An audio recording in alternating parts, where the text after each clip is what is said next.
All right, y'all, we're gonna do things a lot differently this season. I've got this steamer pot contraption here, and this steamer pot is going to make my life a lot easier.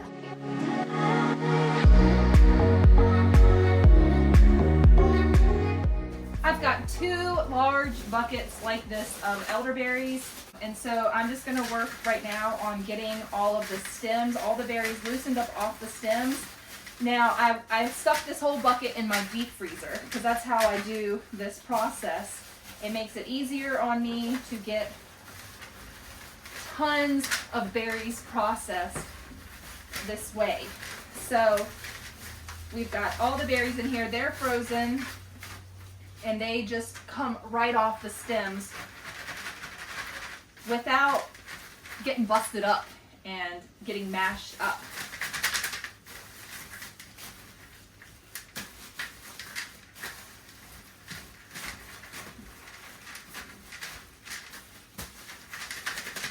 So as you can see, as I go through this process, the berries are coming off of the big chunky stems for the most part.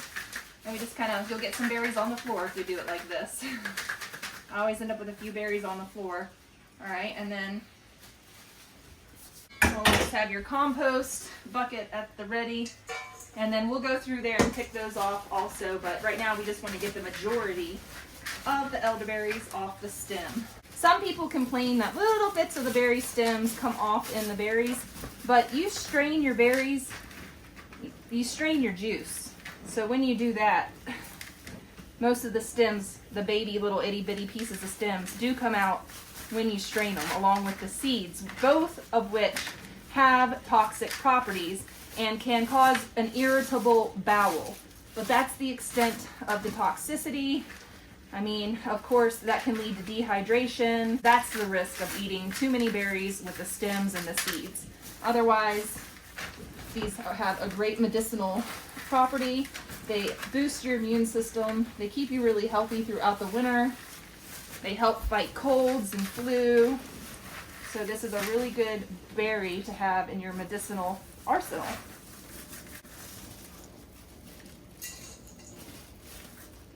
All right, and you can see now we're getting down to where our bucket is mostly berries. We've got some stems down in the bottom, but I'm gonna go ahead and wash these berries that are on top, get them washed and get them going into our pot. And I'll show you that setup in just a second. And the leaves, a little bit of leaves in there is gonna be fine. Those leaves aren't gonna hurt you either in your berry juice. When I wash these, I wash them in hot water, and the hot water removes all this white bloom on them. And that way you don't have a film on your syrup or your berry jams. The next step in this process is going to be to wash your berries, and I like to use hot water because that gets all the bloom off of them. Notice how gray this water is from all of the ash that coats the berries, as well from the surrounding forest fires and the air pollution. In the meantime, pull out those stinky bugs when you see them.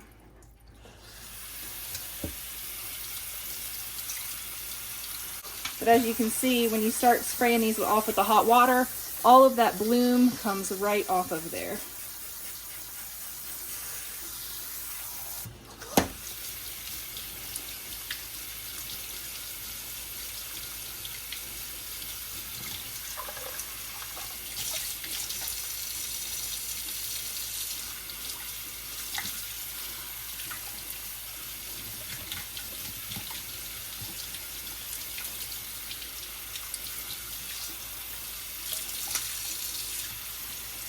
I've got this steamer pot contraption here, and this steamer pot is going to make my life a lot easier. So what we're going to do is we're going to load this up with berries right here in this top part.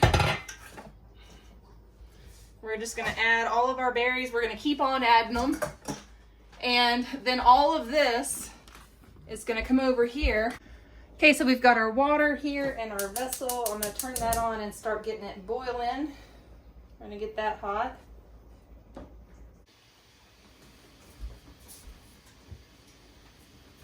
In our pot with our berries, gonna go right here.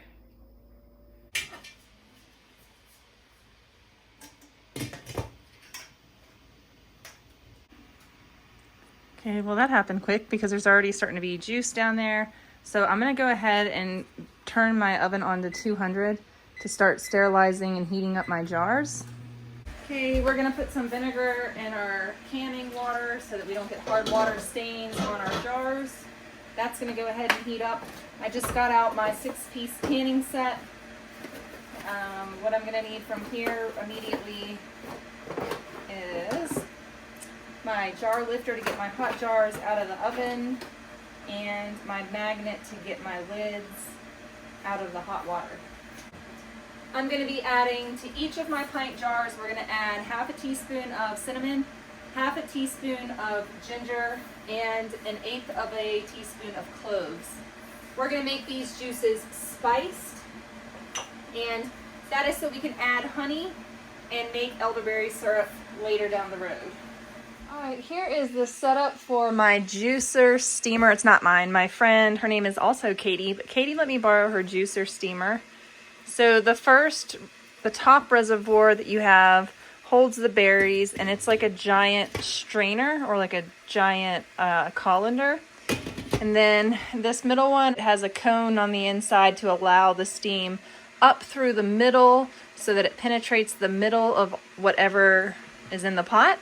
Penetrates the middle, and then it steams out to the sides. And then it has a reservoir, because it's conical in the middle with a hole in it.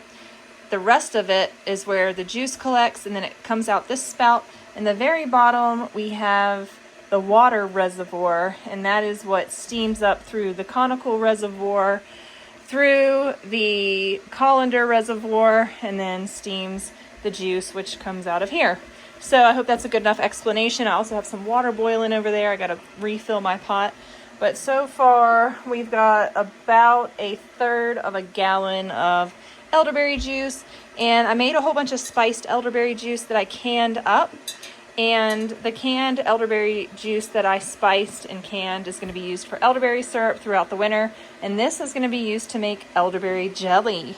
Which brings me to this next task. We've got to dump this 25-pound, or maybe it's a 50-pound bag of sugar into our bucket because we are out of sugar, friends, and it is jam and jelly season, which requires an abundance of sugar. So if you're looking for a giant bag of sugar like this, then check out As Your Standard, linked down below in my video's description, where you can find all of the most amazing bulk foods, organic foods, wonderful foods, grains, oatmeals, everything you can think of. You can get at As Your Standard, along with your farm, pets, food, your grains for your animals, and things like that. So check it out. And I just filled up my 5-gallon bucket with my Gamma Seal lid, both of which you can get on Amazon's website as well. We are going to use this elderberry juice to make elderberry jelly and to make an elderberry huckleberry jam blend. Now, I used Pomona's pectin a few weeks back to make some huckleberry jam, and I totally botched it because I used the whole bag of Pomona's to the recipe that I was using, and that ended up being 3 times too much Pomona's. So what I did with the batch that's going into the water bath right now is I used an immersion blender and I blended the huckleberry over pectin batch of jam in with my elderberry juice, and it produced an amazing batch of elderberry huckleberry jam. That's what we're going to call it, because it's not quite a jelly, but it is a jam because it has chunks of huckleberry in it. And you know, jelly is just made with juice and you strain out all the pulp. Well, I'm also making elderberry jelly as well. So the gallon of juice that I am producing at this time is going to be used to make elderberry jelly. And I'm going to show you the elderberry huckleberry preserve that I just cooked up. And then we're going to talk about the importance of making sure that your elderberry juice has enough acidity to it for the water bath canning process. So we're going to talk a little bit more about that and how I accomplish that. So far this evening, I have canned up We got 1 pint, 2 pint, 3 pint, 4, 5, 6.5 pints of elderberry, huckleberry. I went ahead and opened up those jars of huckleberry that I botched a few months back, and I mixed them in and used the immersion blender and blended them up with the elderberry, and hopefully that makes a really good batch of elderberry huckleberry jelly. All right, if you're canning elderberry juice, you need to put 1 teaspoon per 8 cups of elderberry juice of your citric acid. So I'm just gonna go ahead and add 2 of these teaspoons in here, and this is just gonna give it enough acidity. But I need to get this canned up, and this is gonna work to go into my elderberry jellies and jams as well. All right, we got a lot going on in this kitchen. So right here, we've got some lemon juice in the bottom of our Instant Pot. We just made elderberry syrup in this as well, so it's got some remnant cinnamon in there. Look at how beautiful and purple and dark this is. So we are gonna do 6 cups of juice, and we're going to be using Sure Gel. So I'm going to go ahead and stir this in, and then we're going to bring this up to a boil, and then we're going to add some sugar,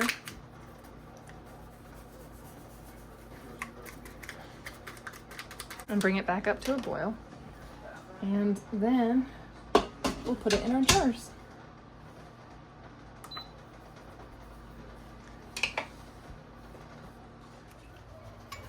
And here's the second pack.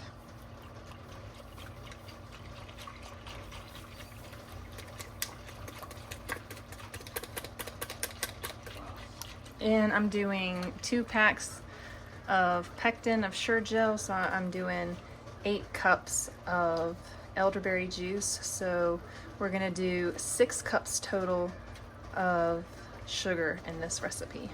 And this is the less sugar recipe that we're using.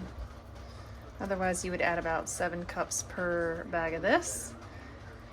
It would be a lot more sugar. So we're using 3 cups per bag of this. So it's gonna end up being 6 cups of sugar. So once this comes to a boil, we will get that added.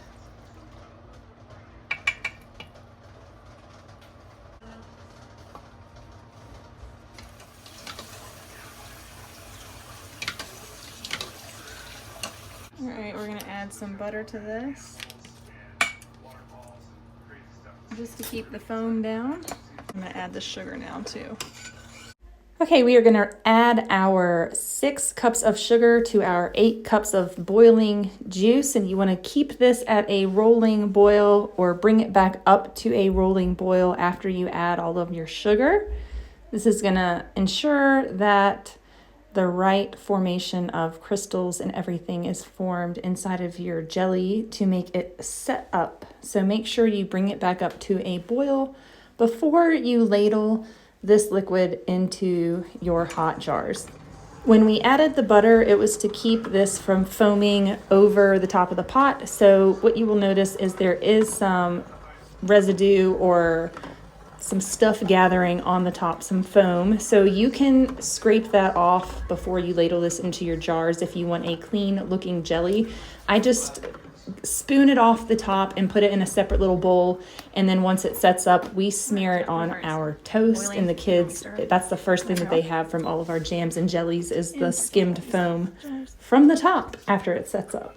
It's quite delicious and it's fun. It's a fun texture, and it's good on toast. So don't let that go to waste, but it might not be the prettiest thing in appearance on top of your jars. So as I'm ladling this in, I'm trying to avoid getting any of that on top, and then I've already scraped off the bulk of it, and what's left there is just kind of what accumulated in the last few minutes that it was on or cooking in the Instant Pot. So I don't mind a little bit of foam on top of some of my jars, but like I said, I have spooned off the majority of it.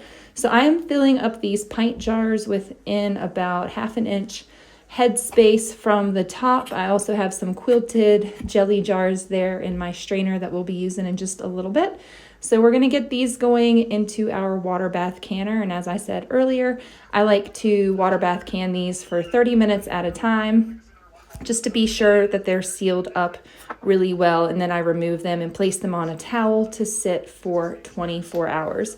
So let's get all of these jars filled up. As you can see right there, I am skimming off. Had a little bit too much foam on top for my comfort, so I'm skimming some more off of there and going to continue to fill up the rest of these pint jars.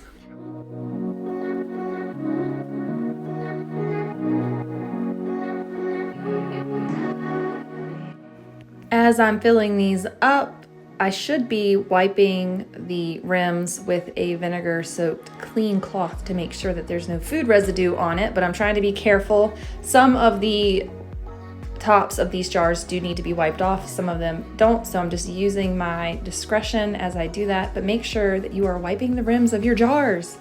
I'm not sure if we're going to catch it on footage, but we are then placing the hot lids. You want these in hot water, so we put the hot lids on the hot jars of jelly concoction, and then we tighten down the lids with the rims finger tight, or with the bands rather, finger tight. And then as I am getting enough of those in batches, I'm placing them into the water bath with the 2 inches of water on top for 20 to 30 minutes. I know they say you can do 5 to 10 minutes. I'm just comfortable with closer to 30 minutes in the water bath canner. And then once these have sat in there for 30 minutes, I take them out and place them on a towel to sit for 24 hours, listen to the lids pop. And then once that happens, after 24 hours, they've cooled completely. I take the bands off, make sure that they are clean, wipe down, wash with a soapy rag, make sure that the lids are nice and secure. You can check the seal by lifting the jar by the sealed lid, and if the lid stays on, your jar is sealed. If the lid pops off, well, then you're gonna have to use that.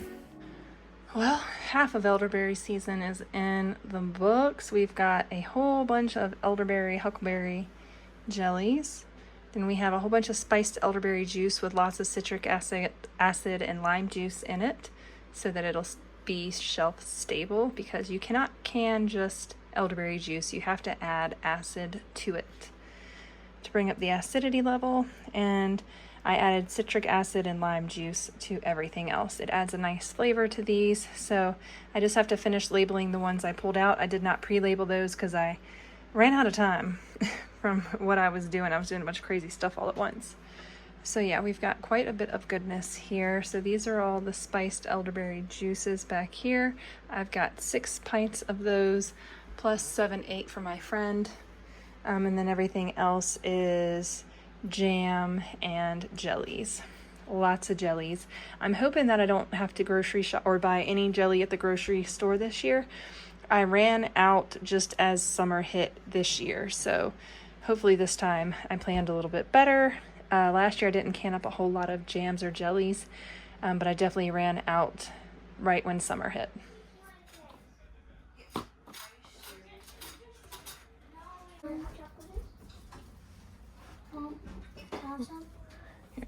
Have you ever had elderberry jelly? Have you ever had elderberry preserves or elderberry syrup? What elderberry products have you tried before? I'm curious, where do you live in the United States or in the world? And do you have access to elderberry foraging or possibly elderberry farms where you can go pick elderberries? I do know that in Virginia there is a U-Pick, and I cannot recall when I lived in Virginia if I ever saw an elderberry. I first learned of the great medicinal plant when I lived in the UK 13 years ago. It was growing on our property when we lived by the river in a little town called West Row in Suffolk, England. And that is when I first fell in love with this amazing berry. And I have been fortunate to be able to harvest them every year since. And here in Southern Oregon, in the Pacific Northwest, we have an amazing elderberry. And it comes with the white bloom that you saw on it earlier in this video, but the elderberries should be a dark purple when you harvest them, even better if the stems are a dark purple as well. And even better than that is if there's a few raisined elderberries on your bushel of berries or on your little cluster of berries, because then you know the whole cluster is ripe. You do not want to harvest any green or reddish colored berries. Try to harvest as many dark purple berries to get the best benefits from this plant. I hope you all enjoyed hanging out with me today, canning up this elderberry juice. Let me know what you think of this process and what have you canned up this year. I'd love to hear about it down in the comments. I will see you guys in the next video. Have a great week. Bye.